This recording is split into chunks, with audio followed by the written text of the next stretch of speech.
जय हनुमान ज्ञान गुण सागर, जय कपीश तिहुँ लोक उजागर।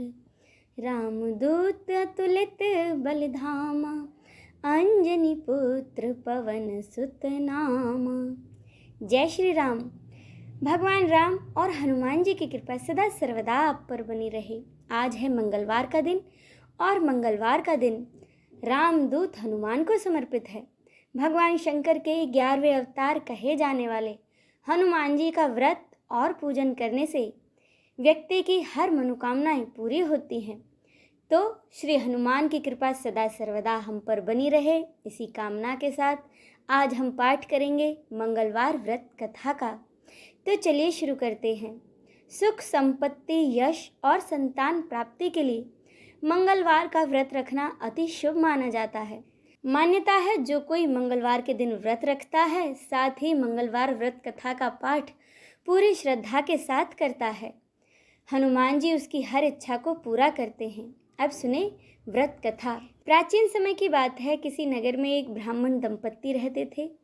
उनके कोई संतान न होने के कारण वे बहुत ही दुखी रहा करते थे। हर मंगलवार को वन में ब्राह्मण हनुमान जी की पूजा करने जाता था। वह पूजा करके बजरंगबली से एक पुत्र की कामना करता था। उसकी पत्नी भी पुत्र की प्राप्ति के लिए हर मंगलवार का व्रत किया करती थी। वह मंगलवार के दिन व्रत के अंत में हनुमान जी को भोग लगाकर ही भोजन करती थी। एक बार व्रत के दिन ब्राह्मणी भोजन न बना पाई और ना ही उसने हनुमान जी को भोग लगाया।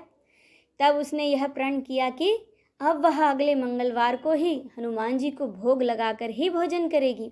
अब तो वह भूखी प्यासी 6 दिन तक पड़ी रही। मंगलवार के दिन वह बेहोश हो गई। हनुमान जी उसकी श्रद्धा और भक्ति को देखकर बड़े प्रसन्न हुए और हनुमान जी ने आशीर्वाद स्वरूप ब्राह्मणी को एक पुत्र दिया और कहा कि तुमने मेरी बहुत सेवा की है, यह पुत्र अब तुम्हारी सेवा करेगा। बालक को पाकर ब्राह्मणी बहुत खुश हुई। उसने उस बालक का नाम मंगल रखा। कुछ समय के बाद जब ब्राह्मण घर आया तो बालक को उसने देखा और वह पूछने लगा कि यह कौन है। तब उसकी पत्नी बोली, मंगलवार व्रत से प्रसन्न होकर हनुमान जी ने उसे यह बालक दिया है। यह सुनकर ब्राह्मण को अपनी पत्नी की बात का विश्वास नहीं हुआ। एक दिन मौका पाकर ब्राह्मण ने उस बालक को कुएं में गिरा दिया। घर लौटने पर जब ब्राह्मणी ने पूछा कि मंगल कहाँ है, तभी पीछे से मंगल मुस्कुराकर आ गया। उसे वापस देखकर ब्राह्मण चौंक गया। उसी रात बजरंगबली ने उस ब्राह्मण को सपने में दर्शन दिए और कहा कि यह पुत्र उन्होंने ही ब्राह्मणी को दिया है। सच जानकर ब्राह्मण बहुत खुश हुआ। इसके बाद से ब्राह्मण दंपत्ति नियमित रूप से मंगलवार का व्रत रखने लगे। मंगलवार का व्रत रखने वाले मनुष्य पर हनुमान जी की अपार कृपा सदा बनी रहती है। बोलिए सियावर रामचंद्र की जय, महावीर हनुमान की जय। नमः पार्वते पते हर हर महादेव की जय।